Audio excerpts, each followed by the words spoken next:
Recording in progress. Good morning, everybody, and welcome to Art 195, 3D modeling for animation for the fall semester 2021. Today, we're going to continue on the topic of lighting. And in particular, what I want to show you is a setup that used to be available on LightWave, but I have made the files available to you. And it's called a LightStage. If you look carefully at the screen here, you can see this big dish. Okay, it actually has a flat, rounded base, but then it curves into the wall. It's similar to, for those of you who have experience with photography, of having a coved walls or set up so that you don't see the unsightly edge of where the wall meets the floor. And it makes for a nice setup for a product shot. You could use it for any number of other things, but product shots for me are what come to mind. Now, in addition to this LightStage setup, they have already set up all the lights for us. Now, because this is imported from an older version, we have to update a little bit, and that's what I'm going to do today. And I'm going to bring in my model of Reboot to show you what it looks like. But before we do, let's go ahead, and I'm looking at this in perspective view. And also, if I switch to camera view, this is the default camera view that it comes in. So you have a nice close, tight shot.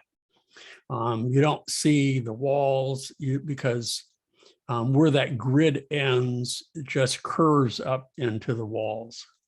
Okay, it's just one seamless environment that we have here. So let me go back to perspective so you can see what's going on. If I go back to perspective view, let's go over all the lights that they have provided for us. And I will also explain to you each of the lights that they have chosen to use, and they work. The setup works really, really well. So if we look at the bottom here under lights, we can see that I have a total of 5 different lights that they're using here. We have 2 key lights. We have one key light 1, and at the bottom here, key light 2. We also have a top light. We have a fill light, and we have a backlight. So let's go over them one by one. And then because I'm looking at this in shaded solid, when I switch to VPR, it's really dim. We have to really crank up the lights. And that's because in recent iterations of LightWave, they have switched from percentages of intensity to the lux. And so we need to adjust for that. So let me go back to texture shaded solid. So we can see what we're doing, and then we'll toggle back and forth to get a clear idea of what, what it should look like when we bring our object in.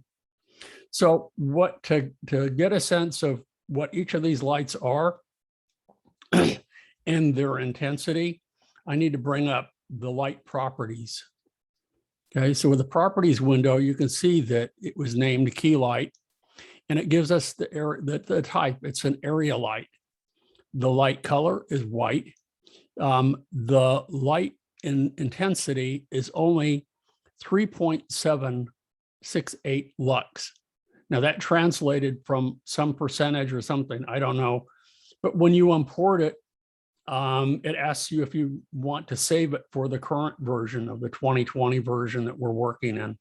And I say yes, but it leaves it at a much lower intensity than what we need.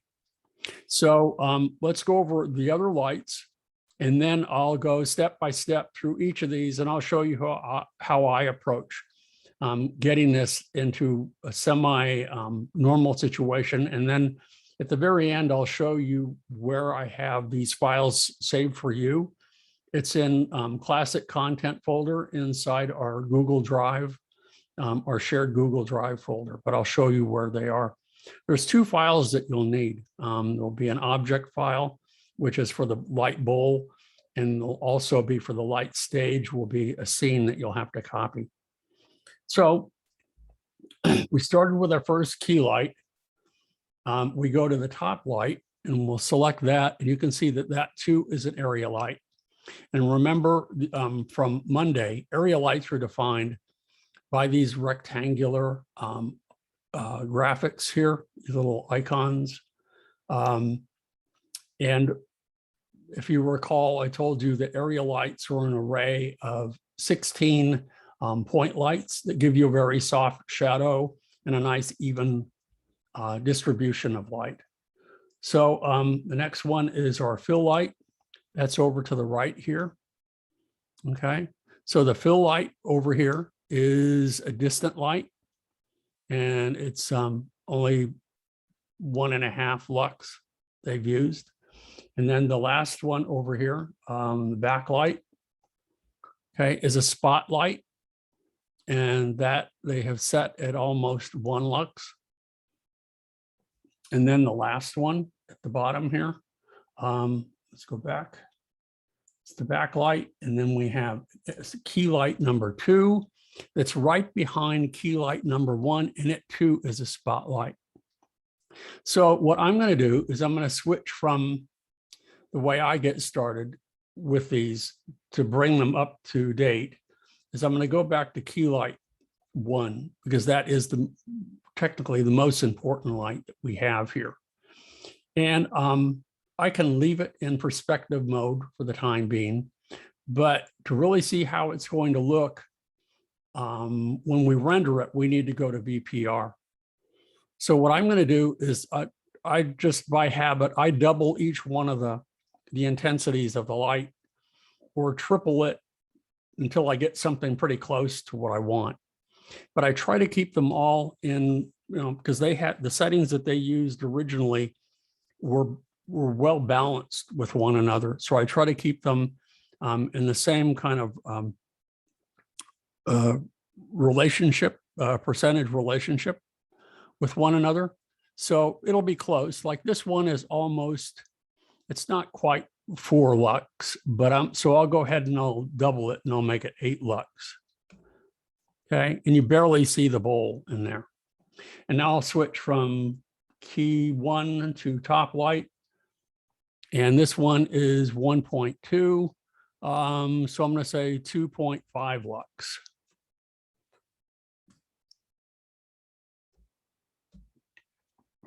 And you barely see any difference at all with the top light. Let's go to the fill light, and that's, change that to 3. So I'm doubling each of these until I get something. And I'll just go back from the start and do that until it really looks the way it's supposed to. Here's our backlight, and that I'm going to change to 2 lux. And then I'm going to go to our last one, which is the key 2. Okay. Oops. No, I don't want key 1. I want, let's go back again here. There we go. Key 2. This is going to be 4 lux. And I'm just ballparking it. And again, it's hardly doing anything at the moment, but at least we're seeing the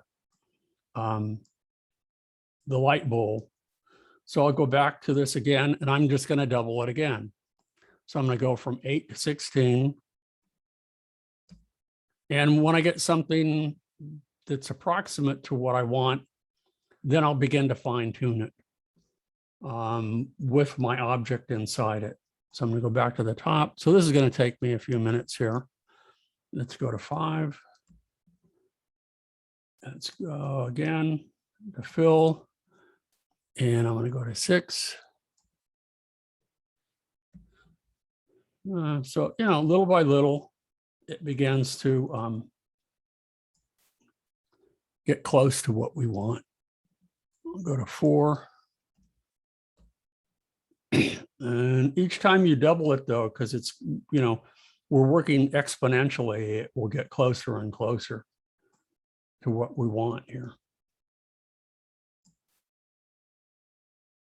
I want this one to go to 8 lux.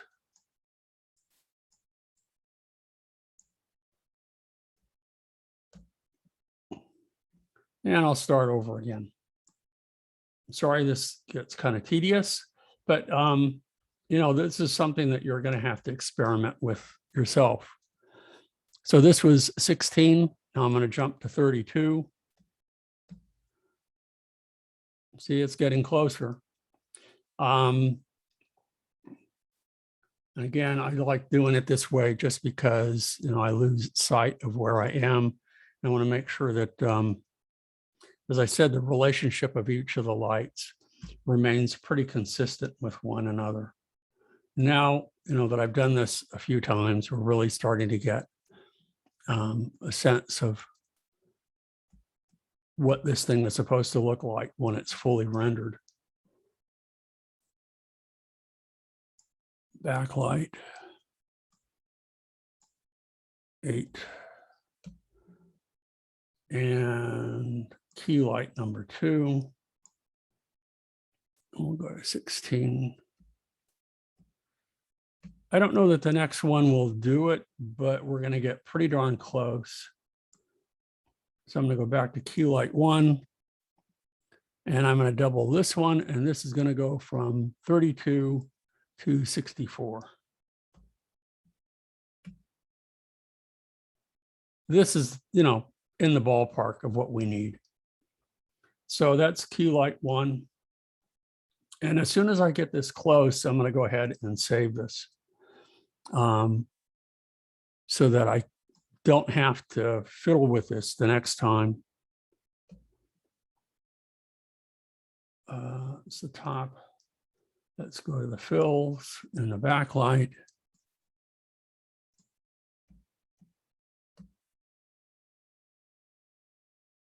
And as you can see already, we're getting a nice, soft, even lighting with all of this. Because we want the ideal kind of indoor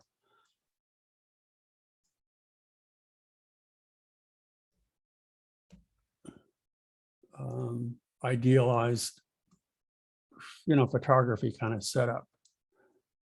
So let's go back here. Back 16.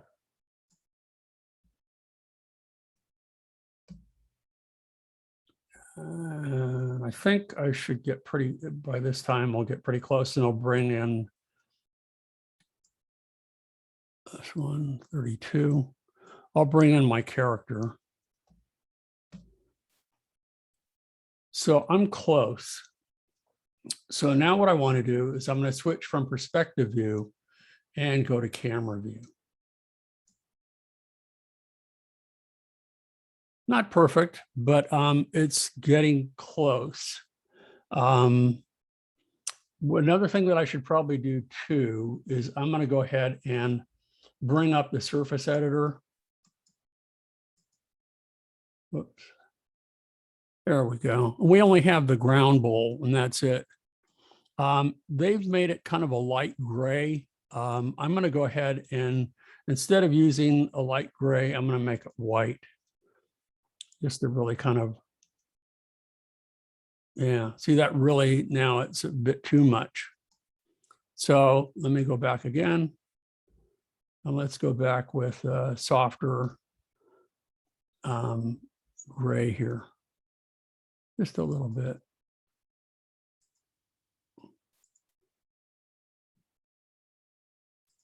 Yeah, I'm going to go back to something really soft. Yeah, okay, so now I'm ready to bring in my object. So you have to start with the LightStage scene, and then what you're going to do is you're going to bring your toy into it, into the scene. So now what I'll do next, before I do anything, is save this. So I'm going to go to save. I'll say save as. And my computer is getting a little sluggish. I apologize. So this is LightStage 2. I'm going to name it LightStage 3. I'm going to name it LightStage Updated.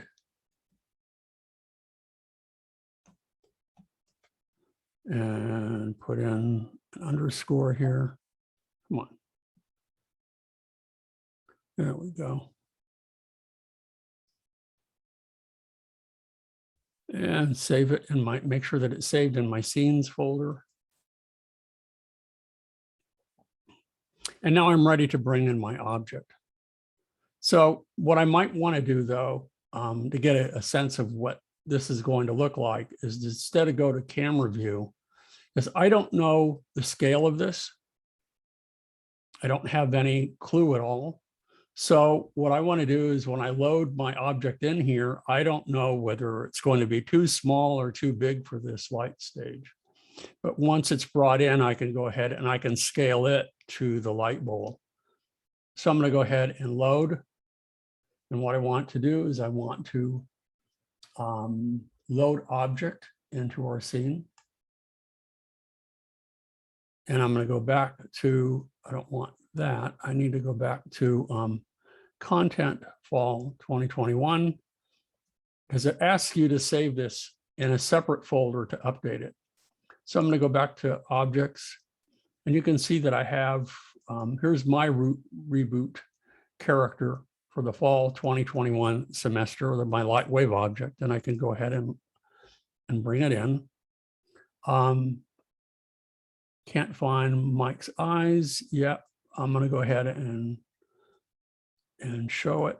So when you get that error message, then what I have to do is go back to the content again. And here we have it here. So here's Mike's eyes JPEG. So we'll go ahead and select that. And it should find all the rest. You can see it's a teeny tiny little guy down here. So with object selected, with reboot Mike selected, I might be able to now, I was expecting that might be too large. So I'm going to switch back to camera view. Right, and there he is.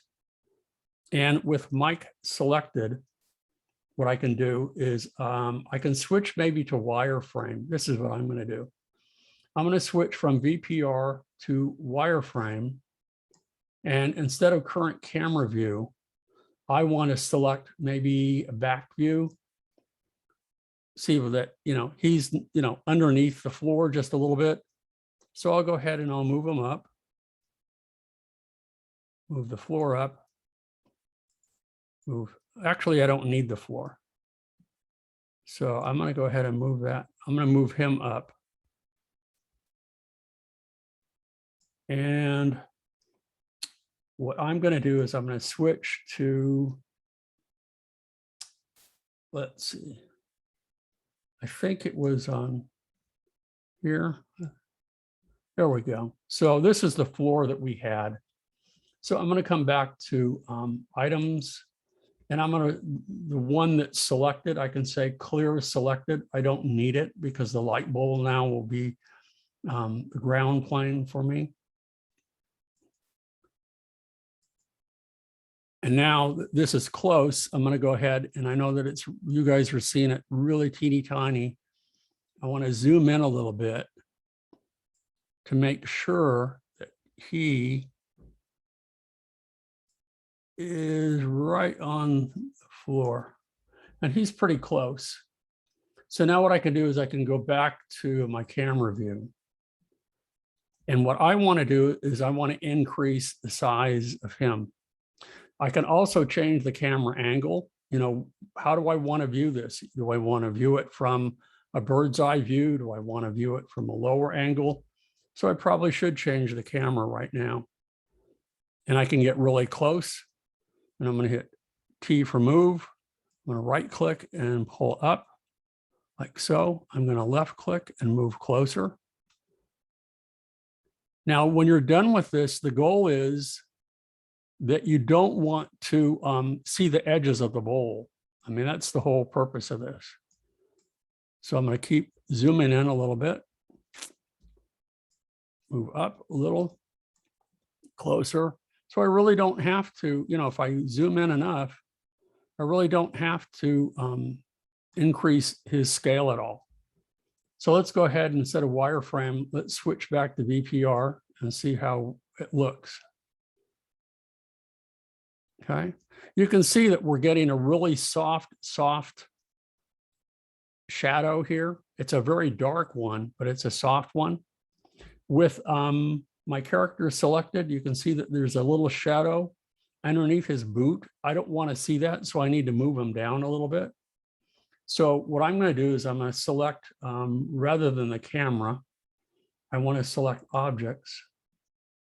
And I want to make sure that I have reboot selected. And now what I can do from the Y over here, I have these little widgets over here to the left for the X, Y, and Z. And I can move him down just a little bit incrementally until it looks correct. Okay, that's not bad. I might be able to move it up a little bit. Let's say 480 millimeters. Move them up. I can say 485. I'm guessing that all these just is that what I'm talking to you guys. My computer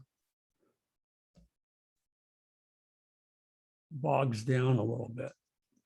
So I can bring it up even a little bit more. I can try to use the spinner here, but it kind of goes in a herky-jerky fashion. What do we just?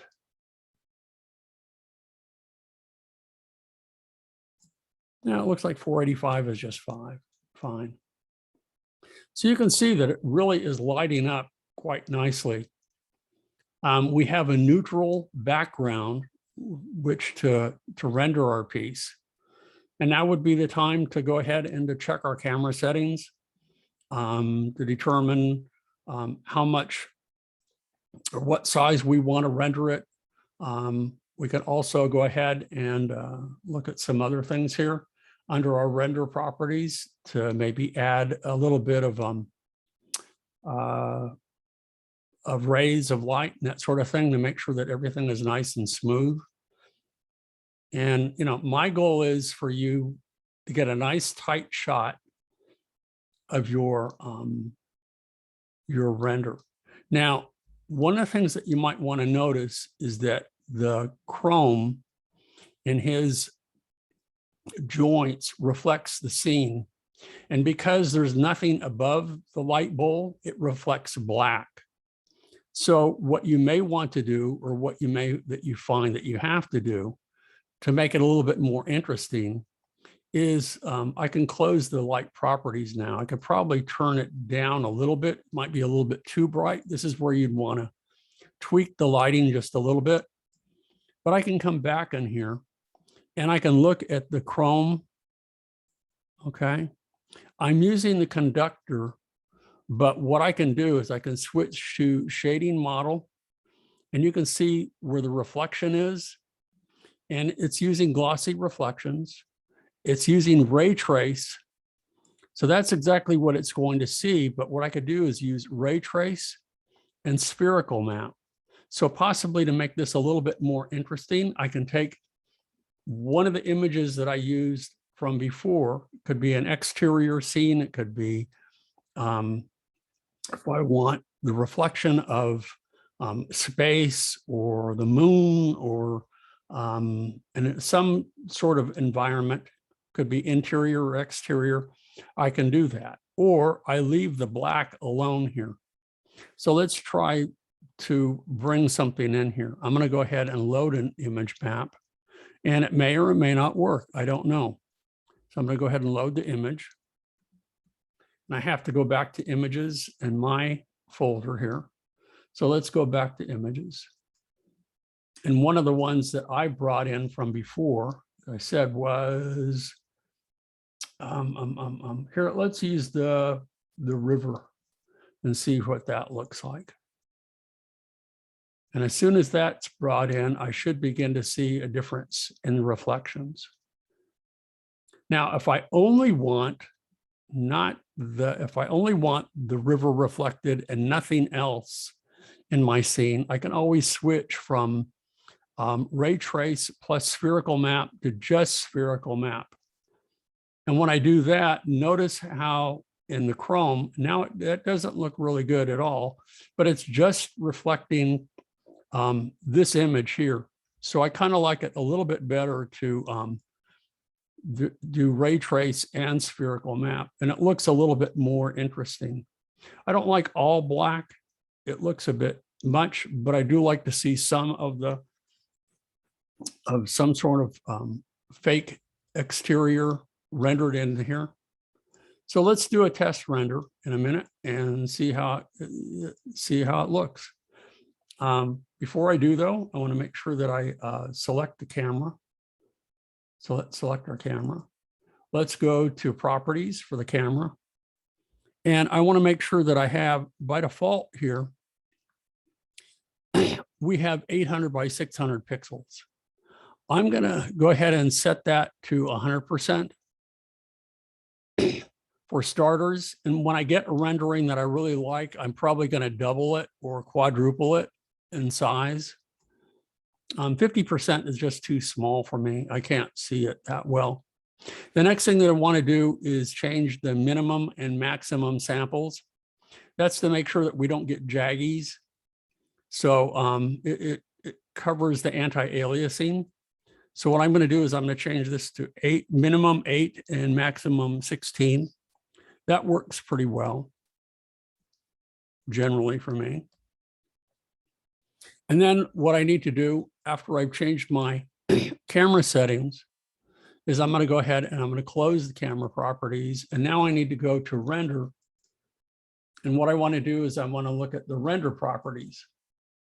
Now to really crank up and to make sure that we have a decent rendering here, I'm going to go ahead and under render. Let's see. No, let's go back to global illumination. Yeah, under global illumination, if you want, we can have, and I'm using brute force right now. We can change the number of rays, and I'm going to make this 8 rays. The more rays you have, actually, the better rendering you're going to get. But at some point, you're going to notice that your computer is just it can't handle it. So, and then what I can also do after, if this comes out pretty decent, I can also enable a secondary rendering in brute force. And we can go ahead and I can add number of rays to this. So I can, put in the same number of rays, 8, or maybe cut it in half to 4. So under global illumination, these would be the bare bones basic settings that I would use here. So let's go ahead and close that and let's do a test render and see what we get here.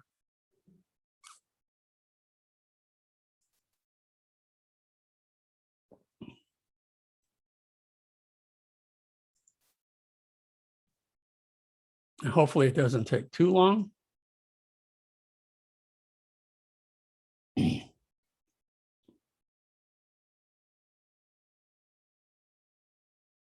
But the goal is when you're rendering something using the light stage like this, is to create a neutral environment so that it focuses solely on your model, on your object that you're rendering, with no distractions.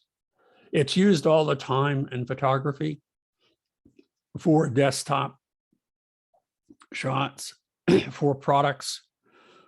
And that's basically what you're building. The model that you're building with your toy is a product. And you want to showcase every aspect of that. Now, this is, a little bit high up in angle, but I can move the camera in and I can lower it, make it a little bit more dramatic. There's a variety of things that we can do. This would be kind of like a standard shot. It's not quite a 3/4 view, but at least it's, the object is turned a little bit to showcase the 3-dimensional properties of the work that, the project that we're working on. It bothers me when I see something totally frontal or to the side, on a side view, because it doesn't showcase the 3-dimensional properties as much as it really should.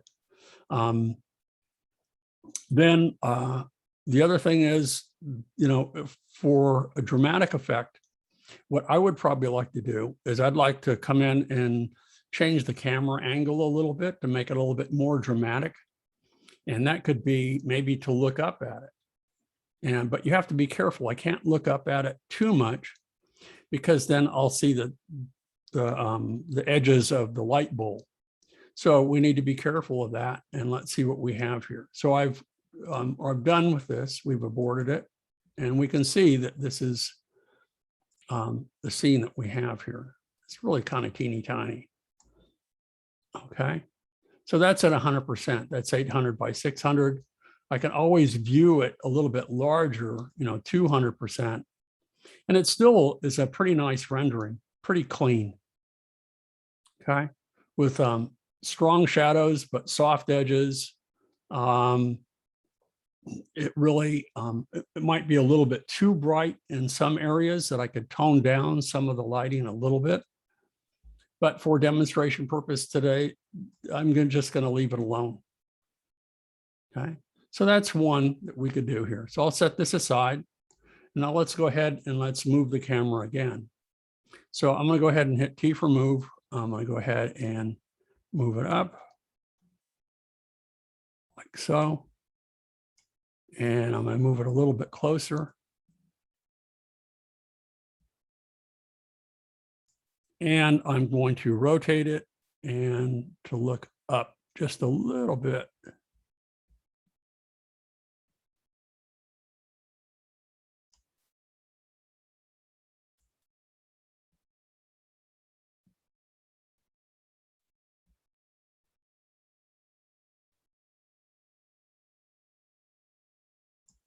So let me hit T for move. I don't want it any closer. I'm going to back off just a little bit.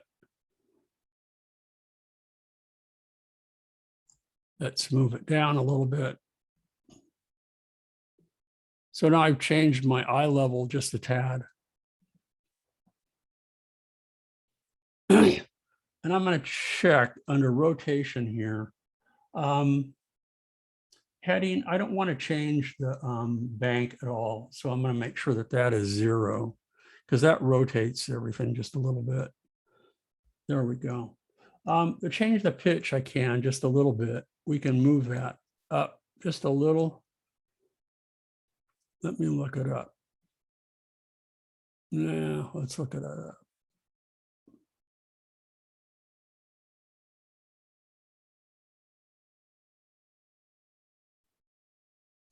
Let me go ahead and move it a little bit closer now to really get a nice tight shot of everything. T for move. Move it down a little bit. So now we're getting even closer to what I'm talking about. Okay. We're getting a really nice tight shot of our product where everything is showcased and you can see every little detail. And that really is the goal. So this is, we can see nice reflections in here. We can see the form really well. And this is, this might be a go. This would be one that would be a good one.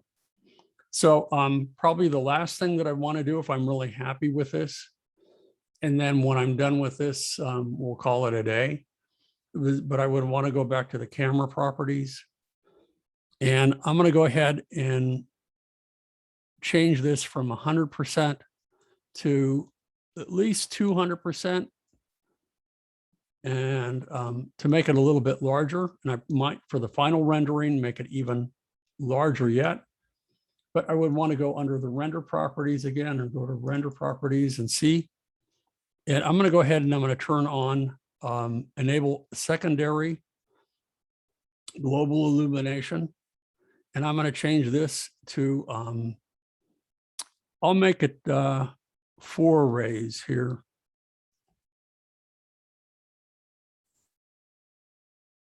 And let's see if we can discern a difference. But anytime, it might be looking a little weird. We'll see. So let me go ahead and do a rendering here. Hopefully it won't take too long. And while it's rendering, I'm going to show you where to get the LightStage Scene and where you will go to get the LightStage object itself. You can see a little bit of the red is being reflected in the LightStage. So let's go ahead and render it. And while it's rendering, okay, so now what I'm going to do while that's rendering is I'm going to show you. Okay, so while that's rendering, if you want to find the LightStage Scene and the LightStage object, what you need to do is to go to our shared Google Drive folder. And that's where I'm at right here.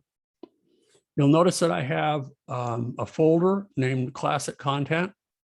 Double click on that. Okay, come on. There we go. Classic Content. This is where I put, images, Mike's eyes, objects, and scenes. Mike's eyes were a little bit unique. But what we want to do is we're going to look under scenes first under Classic Content. And where we'll find it should be under blotchy. Why it's called blotchy, I don't know. It could be under benchmark or features, but I believe it's under blotchy.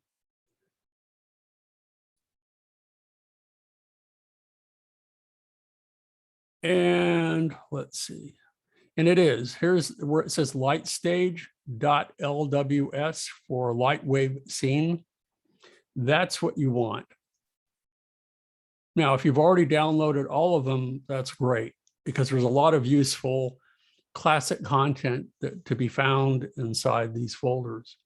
But you're going to have to download the scene and put it in your scenes. And then if I go back to my drive again, and I'm going to go ahead and go into, let's see, Art 195 again. That's where I should have stayed. But I'm going to go back into Classic Content. But where you're also going to have to look is under Objects. And you're going to have to download this as well. This is where you'll get the LightStage Bowl. So again, I look under the blotchy folder. And again, these are folders that they created.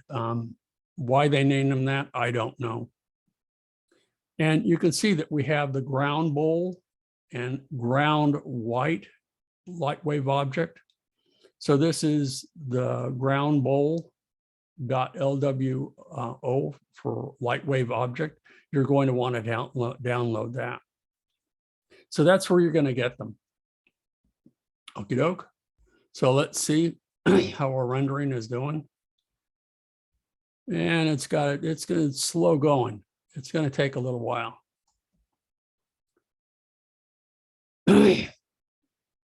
Anyway, you can see that it's coming out pretty decent. We're seeing some nice red reflections in his shadows, which is something that you would see. It's nice, even lighting all around. It might be a little bit too intense, so I might want to turn it down just a little bit, turn down all the lights just a tad. This can be really time consuming. I know for the gallery that I did this year of my work, to tweak the lights and to adjust them just so to get the lighting the way that I wanted it. And then, to do a complete render of each of them. And there were hundreds of them that I did and a whole bunch of them that I don't even use. And that took hours and hours to do. It shouldn't take that long for you, but when, the more lights you use, the larger the frame that you create, the more rays of light you choose, the more anti-aliasing that you choose, the longer the rendering will take. It's not going to go in just a few minutes. The only way it will go really fast is if you happen to have a nice computer that is really, really maxed out. And mine for a laptop is maxed out, but it is a laptop. It's not, that's what I work on these days. I don't work on a tower. Apple makes a nice tower. I have a friend who has one that cost him close to $50,000. Well, that's kind of money I don't want to spend or can't spend. So, be ready to or prepared to spend some time just, watching the grass grow. And this is a time when you can just step away from your computer and let it do its thing and then come back at a later date. I find out very often that it's useful, at least when I was doing some of the renderings of my gallery, I would start them at night and go to bed and wake up in the morning, and then they would be done or close to being done. And that would be it for the day. So then I would go in and I'd make some refinements, tweak them, and then come back and render it again until I got a solution that was, results that were satisfactory to me. Now, maybe the second, as I'm looking at this, maybe the secondary environment effects are not working for me. Maybe that red is going to be a bit too much. We'll see. You can only, really tell and determine when it's all done. Okay. So that's what I wanted to show you. I think this is a good source to use for your toy, though. If you want to put it in any environment, you're welcome to do so. I thought, though, it would be useful to show you the LightStage and the LightBowl, or the GroundBowl, I should say, to create a nice neutral environment for yourself to really showcase the work that you've done on your next assignment.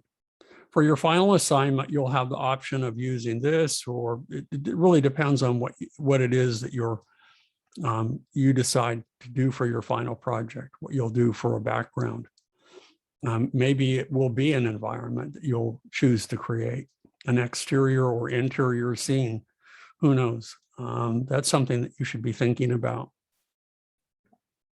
Okay, that's all I had to say for today.